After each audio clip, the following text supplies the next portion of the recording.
ವೀಕ್ಷಕರೇ ನಮಸ್ತೆ. ವಿಶೇಷ ಕಾರ್ಯಕ್ರಮಕ್ಕೆ ಸ್ವಾಗತ.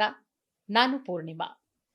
ನೋಡಿ, ಕರ್ನಾಟಕದಲ್ಲಿ ಸಾಕಷ್ಟು ರಾಜಕೀಯ ಪಕ್ಷಗಳಿದೆ. ಪಕ್ಷ ಅಂದ ಕೂಡಲೇ ನಮಗೆ 3 ಪಕ್ಷ ಥಟ್ಟಂತ ನೆನಪಾಗುತ್ತೆ. ಅದರ ಜೊತೆಗೆ ನಮ್ಮ ಉಪೇಂದ್ರ ಅವರ ಪ್ರಜಾಕೀಯ, ಇನ್ನು ಬೇರೆ ಬೇರೆಯ ಪಕ್ಷಗಳು. ಇದೆಲ್ಲದರ ನಡುವೆ ಸದ್ದಿಲ್ಲದೆ ಈ ಒಂದು ಪಕ್ಷ ಸಿಕ್ಕಾಪಟ್ಟೆ ಸುದ್ದಿ ಮಾಡ್ತಾ ಇದೆ. ನೀವು ಆಲ್ರೆಡಿ ಸೋಷಿಯಲ್ ಮೀಡಿಯಾದಲ್ಲಿ ಒಂದು ರೀತಿಯಲ್ಲಿ ಟ್ರೆಂಡ್ ಸೃಷ್ಟಿ ಮಾಡ್ತಾ ಇರುವಂತಹ ಪಕ್ಷವೇ ಮ್ಯಾಕಿ ಪಾಲಿಸಿಸ್. ಏನಪ್ಪಾ ಇದು ಮ್ಯಾಕಿ ಪಾಲಿಸಿಸ್? ಯಾವುದಾದ್ರೂ ಕಂಪನಿ ನೇಮ್ ಇದ್ದಂಗಿದೆಯಲ್ಲ ಅಂತ ನಿಮಗೆ ಅನ್ನಿಸಬಹುದು. ಬಟ್ ಖಂಡಿತ ಇದು ಕಂಪನಿ ನೇಮ್ ಅಲ್ಲ, ಒಂದು ಪಕ್ಷದ ಹೆಸರು. ಇವರ ಉದ್ದೇಶ, ಇವರ ಸಿದ್ಧಾಂತ ಏನ್ ಗೊತ್ತಾ? ಯಾವುದೇ ಪಕ್ಷಗಳು ಜನರಿಗೆ ಏನು ಆಶ್ವಾಸನೆ ಕೊಡ್ತವೆ ಅಂತ ಹೇಳಿದ್ರೆ, ಒಂದು ಬಾರಿ ನಮಗೆ ಅಧಿಕಾರ ಕೊಟ್ಟುಬಿಡಿ, ಒಂದು ಬಾರಿ ನಮಗೆ ಅಧಿಕಾರ ಕೊಡಿ, ನಾವು ರಾಜ್ಯವನ್ನ ಹಂಗ್ ಮಾಡ್ತೀವಿ, ಹಿಂಗ್ ಮಾಡ್ತೀವಿ, ನಿಮ್ಗೆ ಅದು ಮಾಡ್ತೀವಿ, ಇದು ಮಾಡ್ತೀವಿ ಅಂತ ಹೇಳಿ ಭರಪೂರ ಭರವಸೆಗಳನ್ನ ಕೊಡ್ತಾರೆ. ಬರೀ ಅದು ಭರವಸೆಗಳಾಗೇ ಉಳ್ಕೊಳ್ಳುತ್ತೆ. ಬಟ್ ಮ್ಯಾಕಿ ಪಾಲಿಸಿಸ್, ಈ ಒಂದು ಪಕ್ಷ ಏನಿದೆ, ಇದು ಜನರಿಗೆ ಕೆಲಸ ಮಾಡಿ ತೋರಿಸಿ ಜನರ ಮುಂದೆ ಹೋಗಿ ನಿಲ್ಲುವಂಥದ್ದು ಇವರ ಉದ್ದೇಶ. ಎಸ್, ಈ ಪಕ್ಷದ ಬಗ್ಗೆ ಸಂಪೂರ್ಣವಾದಂಥ ಮಾಹಿತಿ, ಹೇಗೆ ಹುಟ್ಕೊಳ್ತು, ಏನ್ ಕಾರಣ, ಸ್ವತಃ ಪಕ್ಷದ ಸಂಸ್ಥಾಪಕರೇ ನಮ್ಮ ಜೊತೆಗಿದ್ದಾರೆ. ಅವ್ರನ್ನ ಕಾರ್ಯಕ್ರಮಕ್ಕೆ ಸ್ವಾಗತ ಮಾಡೋಣ. Yes, Madhav Kiran sir. Sir, ಕಾರ್ಯಕ್ರಮಕ್ಕೆ ಸ್ವಾಗತ ಸರ್. Thank you madam. ನಮಸ್ಕಾರ. ಹೇಗಿದ್ದೀರಾ ಸರ್? ಚೆನ್ನಾಗಿದ್ದೀನಿ ಮೇಡಮ್. ಸರ್, ಬಹಳ ಡಿಫರೆಂಟ್ ಅನ್ನಿಸ್ತು. ನಿಮ್ಮ ಪಕ್ಷದ ಹೆಸರೇ ತುಂಬಾ ಚೆನ್ನಾಗಿದೆ ಸರ್, ಮ್ಯಾಕಿ ಪಾಲಿಸಿಸ್. ಯಾವುದೋ ಒಂದು ಪಾಲಿಸಿ ಕಂಪನಿ ನೇಮ್ ತರ ನಮ್ಗೆ ಅನ್ಸುತ್ತೆ. LIC ಪಾಲಿಸಿ ಅದು ಇದು ನಾವು ಕೇಳಿದ್ವಿ ಸರ್, ಚಿಕ್ಕ ವಯಸ್ಸಿಂದ ಕೇಳ್ಕೊಂಬಂದ್ವಿ. ಬಟ್ ನಿಮ್ಮ ಟೈಟಲ್ ಬಹಳ ಚೆನ್ನಾಗಿದೆ. ಆ ಹೆಸರು, ಈ ಹೆಸರು, ಅದು ಇದು, ಆ ಚಿಹ್ನೆ, ಈ ಚಿಹ್ನೆ, ಸೈಕಲ್ಲು, ಕುಕ್ಕರು, ವಿಷಲ್ಲು, ಅವು ಇಟ್ಕೊಳ್ತಾರೆ. ನೀವು ಬಹಳ ಡಿಫ್ರೆಂಟು ಸರ್. ಮೊದಲಿಗೆ ಸರ್, ನಿಮ್ಮ ಪಕ್ಷದ ಚಿಹ್ನೆ ಏನು ಸರ್? ಸದ್ಯಕ್ಕೆ ಇವಾಗ ನಾವೇನ್ ಅನ್ಕೊಂಡಿದೀವಿ ಅಂದ್ರೆ, ಒಂದು ನೀವು ನೋಡ್ಬೋದು, ನಮ್ಮ ಐನ ನೀವು ನೋಡ್ತು ಅಂತಂದ್ರೆ ಅದರಲ್ಲಿ ಒಂದು ನಾವು ಡೋರ್ ಓಪನ್ ಮಾಡಿಟ್ಟಿದೀವಿ. So we are going to open a door for a public ಅನ್ನುವಂಥದ್ದು. ಸೊ ನಮ್ಮ ಭಾರತ ದೇಶದಲ್ಲಿ ನೋಡಿ, ಎಲ್ಲದಕ್ಕೂ ಕೂಡ ಎಜುಕೇಶನ್ ಇದೆ, ಪೊಲಿಟಿಕ್ಸ್ಗೆ ಎಜುಕೇಶನ್ ಇಲ್ಲ.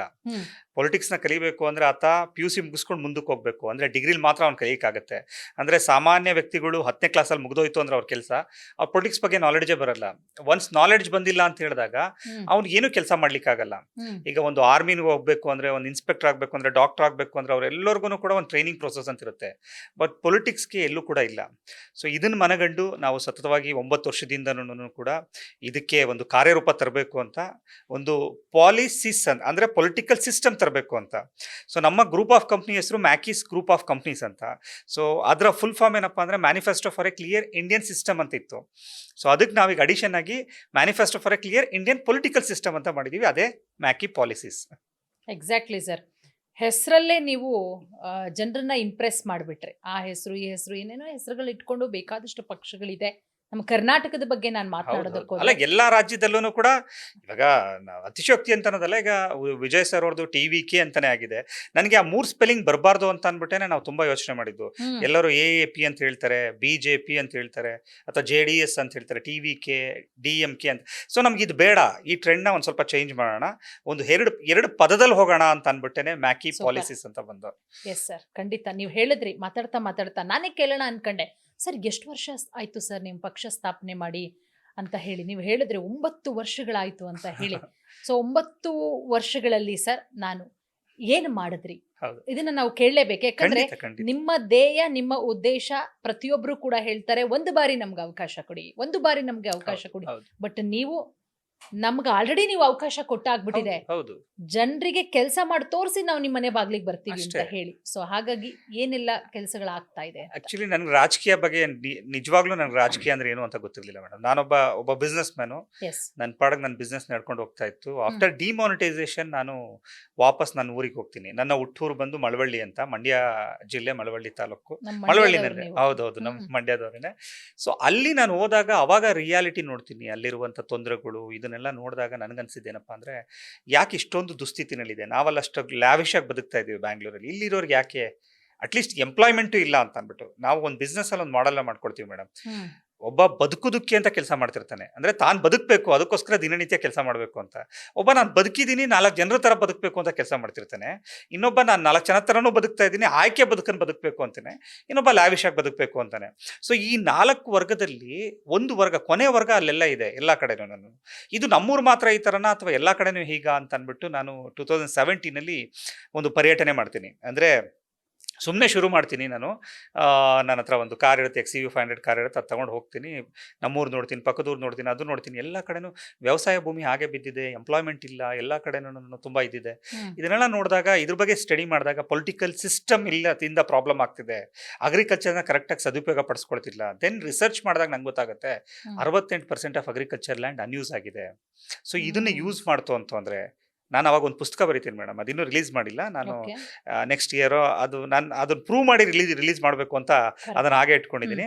ಟ್ಯಾಕ್ಸ್ ಫ್ರೀ ಇಂಡಿಯನ್ ಮನಿ ಅಂತ ಬರೀತೀನಿ. ಸೊ ಕರ್ನಾಟಕ ಪೂರ್ತಿ ನಾನು ವಿಸಿಟ್ ಮಾಡಿದಾಗ ನನಗೆ ಗೊತ್ತಾಗೋ ಸತ್ಯ ಏನಪ್ಪ ಅಂದರೆ, ಅಗ್ರಿಕಲ್ಚರ್ ಲ್ಯಾಂಡ್ನ ನಾವು 100% ಯುಟಿಲೈಸ್ ಮಾಡ್ತು ಅಂತಂದರೆ ನಮ್ಮ ರಾಜ್ಯಕ್ಕೆ ಟ್ಯಾಕ್ಸೇ ಬೇಡ. ಅಂದರೆ ಟ್ಯಾಕ್ಸೇ ಇಲ್ದಿದ್ದಂಗೆ ನಾವು ನಡೆಸ್ಬೋದು. ಯಾಕೆಂದರೆ 17 ಲಕ್ಷ ಕೋಟಿ ಆದಾಯ ಬರುತ್ತೆ ಅದರಿಂದ, ಅಗ್ರಿಕಲ್ಚರ್ನ 100% ಯೂಸ್ ಮಾಡಿದ್ರೆ. ಸೊ ನಮ್ಮ ರಾಜ್ಯದ ಬಡ್ಜೆಟ್ 4 ಲಕ್ಷ ಕೋಟಿ ಇದೆ. ಸೊ ನಮಗೆ ಟ್ಯಾಕ್ಸೇ ಬೇಡ, ಯಾರೂ ಟ್ಯಾಕ್ಸ್ ಕಟ್ಟೋ ಅವಶ್ಯಕತೆನೇ ಇಲ್ಲ. ಸೊ ಈ ಮನದಂಡು ನಾನೇನು ಮಾಡ್ತೀನಿ ಅಂತಂದರೆ, ಸುಮಾರು ಜನ ಪೊಲಿಟಿಷಿಯನ್ಸ್ಗೆಲ್ಲ ಹೇಳ್ತೀನಿ, ನೀವು ಈ ಥರ ಅಗ್ರಿಕಲ್ಚರ್ನ ಯುಟಿಲೈಸ್ ಮಾಡಿ. ಅಲ್ಲಿ ನಾವು ಈಗ ಮೇಜರ್ ಪ್ರಾಬ್ಲಮ್ನ ಐಡೆಂಟಿಫೈ ಮಾಡ್ತೀನಿ. ಅವರು ಬಂಡವಾಳದ ಕೊರತೆ ಇರುತ್ತೆ, ಅವರಿಗೆ ಲೇಬರ್ ಕೊರತೆ ಇರುತ್ತೆ, ಮತ್ತು ಮಾರ್ಕೆಟ್ ಕೊರತೆ ಇರುತ್ತೆ. ಇದು 3ನ ನಾವು ಕಾನ್ಸಂಟ್ರೇಟ್ ಮಾಡಿಬಿಡ್ತು ಅಂತಂದರೆ ಒಂದು ಬೇರೆ ಥರ ಆಗುತ್ತೆ ಅಂತ. ಬಟ್ ಯಾರೂ ನನಗೆ ಪ್ರೋತ್ಸಾಹ ಕೊಡಲ್ಲ, ಯಾವ ಪೊಲಿಟಿಷಿಯನ್ಸನ್ನು ಕೊಡಲ್ಲ. ದೆನ್ ನಾನೇ ಬಿಸ್ನೆಸ್ ಸ್ಟಾರ್ಟ್ ಮಾಡ್ತೀನಿ, ಸೂಪರ್ ಮಾರ್ಕೆಟ್ಗಳು ಮಾಡ್ತೀನಿ ರೈತರ ಹತ್ರ ಖರೀದಿ ಮಾಡೋದಕ್ಕೆ ಅಂತ. ಅದರಲ್ಲಿ ಸ್ವಲ್ಪ ಲಾಸ್ ಆಗುತ್ತೆ. ಈ ಥರ ಎಲ್ಲ ಆದಾಗ ನನಗೆ ಈ ಪೊಲಿಟಿಕಲ್ ಪಾರ್ಟಿಯವರು ಇಷ್ಟೊಂದು ಚೆನ್ನಾಗಿ ಮಾಡ್ತಾ ಇದ್ದಾನಲ್ಲ, ಇವನ್ನ ಏನಾದರೂ ಮಾಡಿ ತಡಿಬೇಕು ಅಂತ ಸುಮಾರು, ಅದು ಹೆಸರು ಬೇಡ ಏನು ಬೇಡ, ಅವ್ರು ನಮ್ಮನ್ನ ಈ 2018ರಲ್ಲಿ ತುಂಬ ತಡೀತಾರೆ. ನಾವು ಬಿಸ್ನೆಸ್ ಮಾಡೋದಕ್ಕೆ ಬಿಡಲ್ಲ, ತುಂಬ ಎಲ್ಲ ತಡೀದಕ್ಕೆ ಅಂತ ಸಿನಿಮಾ ಥರ ಆಗೋಗುತ್ತೆ ನಮ್ಮ ಲೈಫು. ಅವತ್ತು ನನಗೆ ಚಾಲೆಂಜ್ ಬರುತ್ತೆ, ಇಲ್ಲ ಇವರೆಲ್ಲ ಅಧಿಕಾರದಲ್ಲಿ ಇರೋದು ತಾನೇ ಈ ಥರ ಆಗ್ತಿರೋದು, ನಾನೇ ಅಧಿಕಾರ ತಗೊಳ್ತು ಅಂದರೆ ಹೇಗಿರುತ್ತೆ, ನಾನೇ ಯಾಕೆ ರಾಜಕಾರಣಿ ಆಗೋಕ್ಕಾಗಲ್ವ ಅಂತ. Then I will start. ನಾನೊಬ್ಬ ರಾಜಕಾರಣಿ ಆಗಬೇಕು ಅಂದ್ಕೊಳ್ತೀನಿ, ಒಬ್ಬ ರಾಜಕಾರಣಿ. ನಾನು ಪಕ್ಷ ಕಟ್ಟು ಲೆವೆಲ್ಗಂತೂ ತಿಂಕೆ ಮಾಡಿರಲ್ಲ ಅವಾಗ. ಬಟ್ ಕಾಲಕ್ರಮೇಣ ಮಾಡ್ಕೊಂಡು ನಾನು ಒಬ್ಬನೇ ಮಾಡ್ಕೊಂಡು ಬಂದಾಗ, ನನ್ನ ಹೋರಾಟದಲ್ಲಿ ನಾನು ಒಬ್ಬನಿಗೆ ಫಲ ಸಿಗ್ತಿರಲ್ಲ, ಯಾರು ನನಗೆ ಕೋಆಪ್ರೇಟ್ ಮಾಡ್ತಿರಲ್ಲ. ಸೊ ಇದನ್ನೆಲ್ಲ ನೋಡಿದಾಗ 2024ರಲ್ಲಿ ತೀರ್ಮಾನ ಮಾಡ್ತೀವಿ, ಇಲ್ಲ ಒಂದು ಪಾರ್ಟಿನ ಮಾಡಬೇಕು, ರಾಜ್ಯದ ಪಾರ್ಟಿ ಮಾಡಬೇಕು ಅಂತ ಅಂದ್ಬಿಟ್ಟು. ಆವಾಗ ಕರ್ನಾಟಕನ 6 ಭಾಗವಾಗಿ ಮಾಡಿ, so Gulbarga zone, Belagavi zone, Ballari zone, Bengaluru zone, Mysuru zone, Mangaluru zone ಅಂತ ಮಾಡಿ 6 ಝೋನ್ ಕೆಳಗಡೆ ಡಿಸ್ಟಿಕ್ಕು, 5 ಡಿಸ್ಟಿಕ್ ಕೆಳಗಡೆ ತಾಲೂಕು ಕೆಳಗಡೆ ಹೋಬಳಿ ಕೆಳಗಡೆ ಪಂಚಾಯತಿ ಅಂತ ಅಂದ್ಬಿಟ್ಟು, ದೆನ್ ಅಲ್ಲಿಂದ ಡೇಟಾ ಎಕ್ಸ್ಟ್ರಾಕ್ಟ್ ಮಾಡೋದಕ್ಕೆ ಅಂತ ನೋಡ್ತೀವಿ. ನೀವು ನಂಬಲ್ಲ, 78% ಆಫ್ ಇದು ಎಂಪ್ಲಾಯ್ಮೆಂಟ್ ಖಾಲಿ ಇದೆ, ಅವ್ರ ಕೆಲಸಕ್ಕೆ ಅಂತ ಕಾಯ್ತಾ ಇದ್ದಾರೆ. ಸರ್ಕಾರದವ್ರು ಮಾಡಬೇಕಾಗಿರೋ ವಿಷಯ ಇಷ್ಟೇನೇನೆ, ಅಲ್ಲೆಲ್ಲ ಅವ್ರಿಗೆಲ್ಲ ಕೆಲಸ ಸಿಕ್ಕುವಂಥ ಕೆಲಸ ಮಾಡಿಬಿಟ್ರೆ ಸಾಕು ಅಂತ ಅಂದ್ಬಿಟ್ಟು. ಬಟ್ ಯಾರೂ ಮಾಡಲ್ಲ, ಯಾರೂ ಮಾಡ್ತಾನೆ ಇಲ್ಲ. ದೆನ್ ಐ ಸ್ಟಾರ್ಟೆಡ್ ನನ್ನದೇ ಒಂದು ಕಂಪ್ನಿ ಮಾಡಿ. ಇವಾಗ 19 ಕಂಪ್ನಿ ಇದೆ, 2 public limited company, 14 private limited company, 2 international company. ನಾಳಿದ್ದು ನಾನು ಸಿಂಗಾಪುರ್ಗೆ ಹೋಗ್ತಾ ಇದ್ದೀನಿ, ಅಲ್ಲೊಂದು ಕಂಪ್ನಿ ಓಪನ್ ಮಾಡ್ತಾ ಇದ್ದೀನಿ. ಸೊ ಇದನ್ನೆಲ್ಲ ಮಾಡಿ ನಮ್ಮ ದೇಶದ ರೈತರನ್ನೇ ಬೇಸಾಗಿಟ್ಕೊಂಡು ಇದನ್ನು ದೊಡ್ಡ ಮಟ್ಟದಲ್ಲಿ ತಗೊಂಡು ಹೋಗಬೇಕು. ಮತ್ತು ಅದಕ್ಕೆ ಒಂದು ಪೊಲಿಟಿಕಲ್ ಪವರ್ ಬೇಕಾಗಿರೋದ್ರಿಂದ, ನಾವು ಮಾಡೋದಕ್ಕೆಲ್ಲ ತಡೆ ಆಗದಿರುವ ಹಾಗೆ ನಮಗೆ ಪವರ್ ಬೇಕು ಅನ್ನೋ ಉದ್ದೇಶದಿಂದ ಈ ಒಂದು ಪಾರ್ಟಿನ ಉದ್ಭವ ಮಾಡಿದ್ದು ಮೇಡಮ್.